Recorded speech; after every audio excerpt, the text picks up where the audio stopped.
So you said you started working at Louis Vuitton, then you ended up working at Webster. Okay, so how did you get into the fashion? What made you want to work at a retail store? Was you just always in fashion growing up, or? I feel like I always been in, like, I like dressing. Because I feel like being from New York too is like, it's just kind of like a part of us. Like, even if you feel like you're not into like dressing up or doing whatever, like, I feel like New York makes you like, you gotta be like something, you feel me? So for me, it was like, I really wasn't really into that until like, maybe I didn't know my potential until other people started seeing it. So when I was 11, my mother had moved us to Atlanta. And then I was in junior high school, and the yearbook came out, and I won Best Dress. And I was like, what? Like, they was like, oh yeah, you won the thing, like, come take a picture. I'm like, what? Like, it was like, I was just stuck. Then high school, I moved back to New York, finished high school in New York, won Best Dress. And everyone would be like, yo, you dress so cool, da-da-da, whatever. So I'm like, all right, it stuck to me. But then when I started going to college, I was going to school for criminal justice.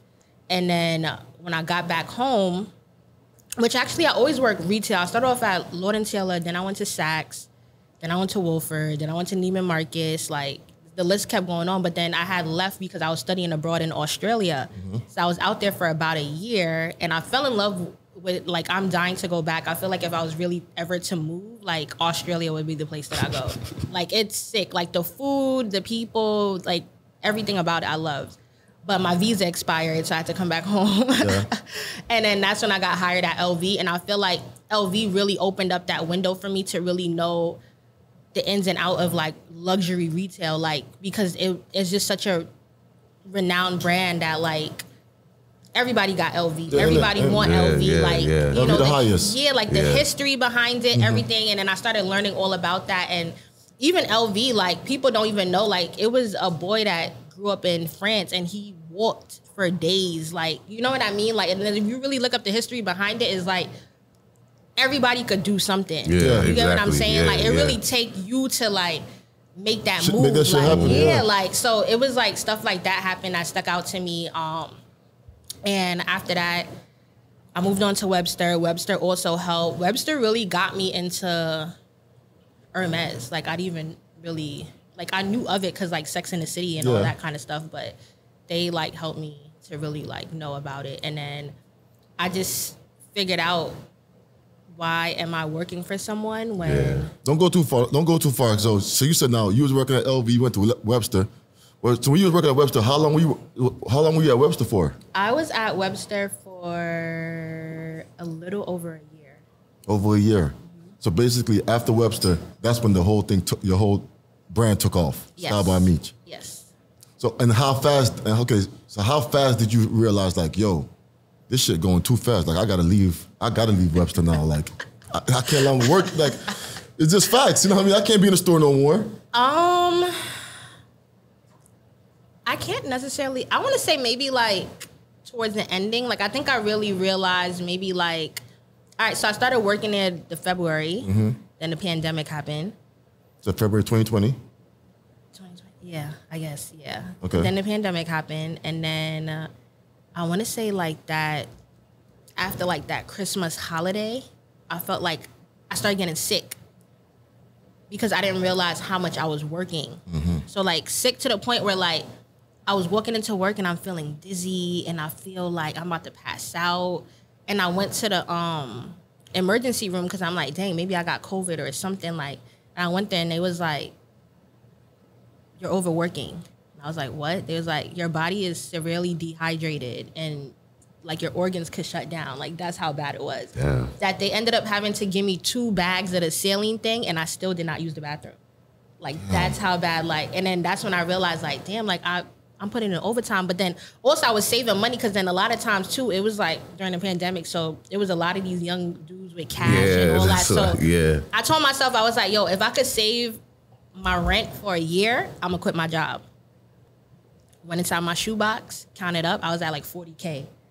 Just that. Just off, like, side stuff, like, and me running around buying stuff for people.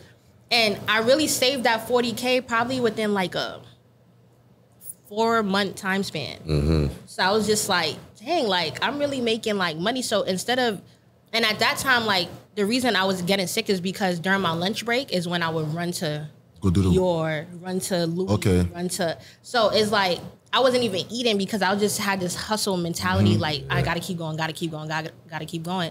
So then after that, I was like, yo, like if I'm only putting 5 hours a week and I'm making 40K, imagine if I did 40 hours a week to myself instead of somebody else. Damn, them little lunch breaks right there and everything, open your eyes up to like, yo. Like, so I'm like, if I'm making this just pushing for an hour, imagine if the 8 hours I'm giving to the Webster, what if I gave that 8 hours to Meech?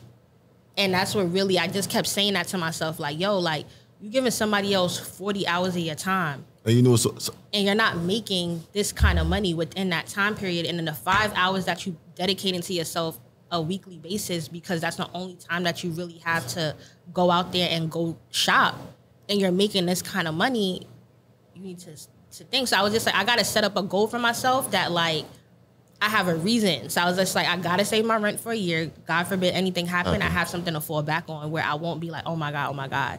But I really left the company on a great note too. So I was just like, hey, like I'm young, I have to try this. Like it's something that I'm just kind of like fiending to do. And they were like, we love you. Like you can always come back here. So I was just like, okay, like at least I kind of have like a little, you know what I'm saying? And then I'll put my 2 weeks in. So basically, when you got the Webster, that's the first time you started selling them Birkins. Like that's what you said you started learning about Hermes and Birkins. Yeah. So selling them bags at Birkins, right? You started realizing real fast the money you was missing out selling them bags for the store compared to yourself. Oh, definitely 100%. But it was still like, even leaving, that market is so like crazy that like you really have to know the ins and outs. I still really don't know the ins and outs to keep it 100. Like, but my business partner, she knows. Like, she's schooling you. Yeah, she got the like. She's in like the black market with the Asian buyers, the Euro buyers, like, or like it's like a very, very. And then it's like you have to be careful because people could easily try to sell you fakes and like, you know. So it's like once you like in that, it's like a group chat that they have like.